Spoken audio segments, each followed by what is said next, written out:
Demi Lovato's new docuseries just premiered at South by Southwest and she didn't hold back, revealing her heartbreaking alleged sexual assault the night she overdosed and how she relapsed again.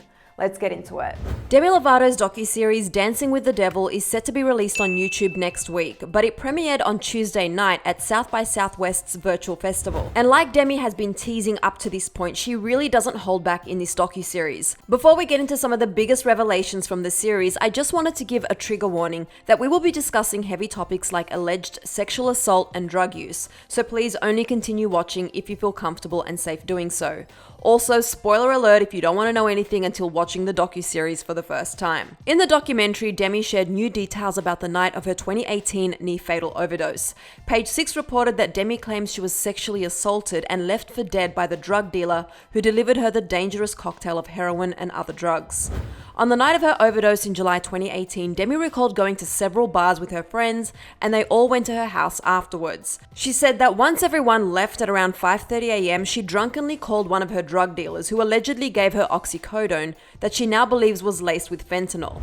According to US Today, Demi alleged that, quote, "I didn't just overdose, I was also taken advantage of. I've had my fair share of sexual trauma throughout childhood, teenage years, and when they found me, I was naked, I was blue. I was literally left for dead after he took advantage of me."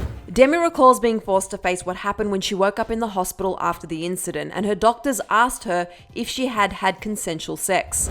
Demi said, quote, "I remembered him lying on top of me, so I said yes." But she later realized that due to the highly inebriated state she was in no condition to consent to sex. According to Page 6, Demi said, quote, "It wasn't until maybe a month after my overdose that I realized, hey, you weren't in any state of mind to make a consensual decision. That kind of trauma doesn't go away overnight." Demi also detailed the aftermath of her near-fatal overdose and looked back on what it was like waking up in the hospital after suffering 3 strokes and a heart attack. USA Today reported that Demi suffered brain damage and said she was, quote, "legally blind when I woke up."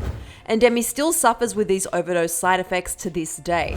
She said, quote, "I can't drive anymore and I have blind spots in my vision. So sometimes when I go to pour a glass of water, I totally miss the cup because I can't see it anymore." Even after her overdose, Demi admitted that she relapsed again. According to USA Today, Demi revealed that, quote, "I wish I could say the last night that I ever touched heroin was the night of my overdose, but it wasn't. I wanted to rewrite his choice of violating me. I wanted it to now be my choice, and he also had something that I wanted, which were drugs. I ended up getting high. I thought, how did I pick up the same drugs that put me in the hospital? I was mortified with my decisions." She said this only made her feel worse, but in her head, it was her way of taking her power back.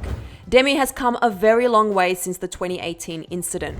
In the 4th episode of the docuseries, USA Today reported that Demi receives Vivitrol injections to help curb cravings for alcohol and opioids. And while she is in a better place, she also revealed she is no longer sober.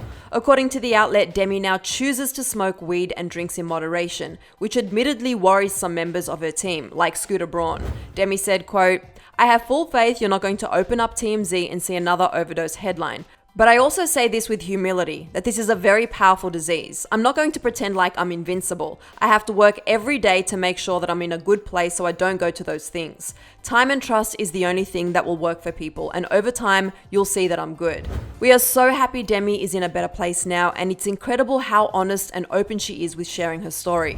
Her candidness can entirely help others that are going through something similar. We will link some resources down in the description below if you or someone you know needs them. And for more news on Demi Lovato, click right over here for another clever video. Then feel free to share some love for Demi in the comments section below and let me know if you'll be tuning into her docuseries next week. I'm your host, Susan Morad. You can find me on Instagram at Susan_Morad. I'll catch you later.